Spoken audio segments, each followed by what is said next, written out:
Yo, magandang araw sa inyo dyan mga kabay. So ngayong araw mga kabay, kung nakapansin nyo, andito ako sa bahay namin. Kaya kagising ko lang tapos kakain ko lang ng hapunan. Dahil yung ulam ko mga kabayan, tilapyang prito. Tapos may good news lang ako sa inyo mga kabay na i-share dahil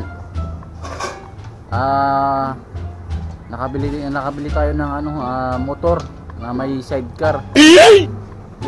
Ano lang sa mga kabay, pang service lang sa trabaho ko. Kung napapansin nyo sa likod ko, ito yung motor na nabili ko.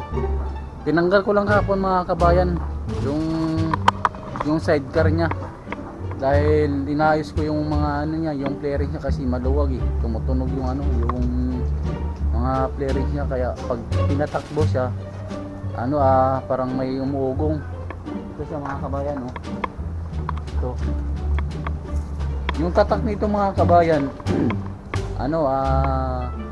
SIM 110. So nabili ko lang to mga kabayan sa halagang 8,000 pesos mga kabayan, itong motor na to, tsaka kasama na yung sidecar. So doon ko lang to nabili sa lala ko, sa kumari ko. Shoutout dyan sa sa kumari ko si Mars Nora. So ngayon mga kabayan, pakita ko naman sa inyo yung sidecar nya. Dahil yun nga, kahapon tinanggal ko siya dahil para malinisan ko na rin. Tapos maayos ko yung nya, yung maluwang doon sa clearings. Tapos ito naman mga kabayan yung yung sidecar nya doon sa ito yung nabili ko mga kabayan. Ito yung sidecar na to, ayun okay pa siya mga kabayan.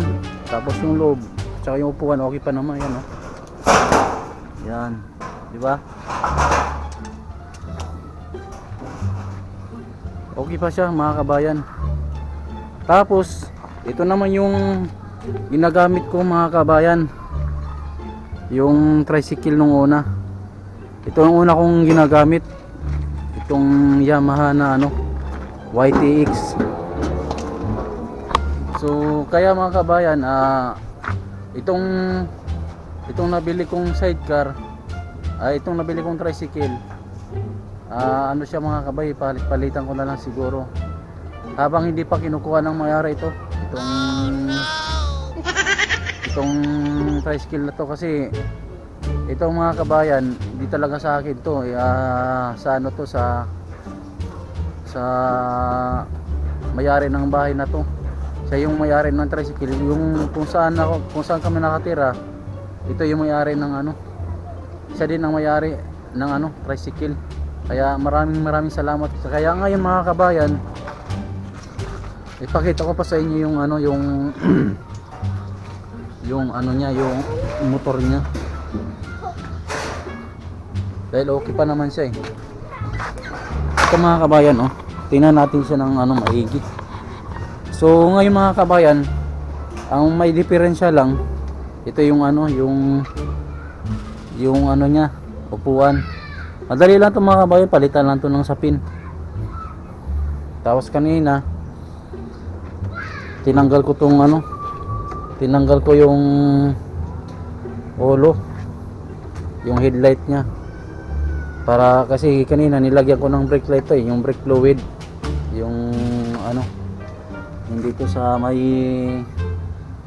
disc brake nya, kasi wala na siyang stock na brake light. Presko pa siya mga kabayan, okay pa, sulit na sulit sa 8,000. Tapos ngayon ang gawin lang dito, linisan, i-carwash natin yan. Carwash lang to mga kabayan. Ayan diba? Kaya maraming salamat sa sa kumari namin, dahil alam niya na wala kaming service kasi yung service na yung mga kabayan na ginamit kong trike, kukunin na ng may-ari kasi mag-aaral na yung anak niya.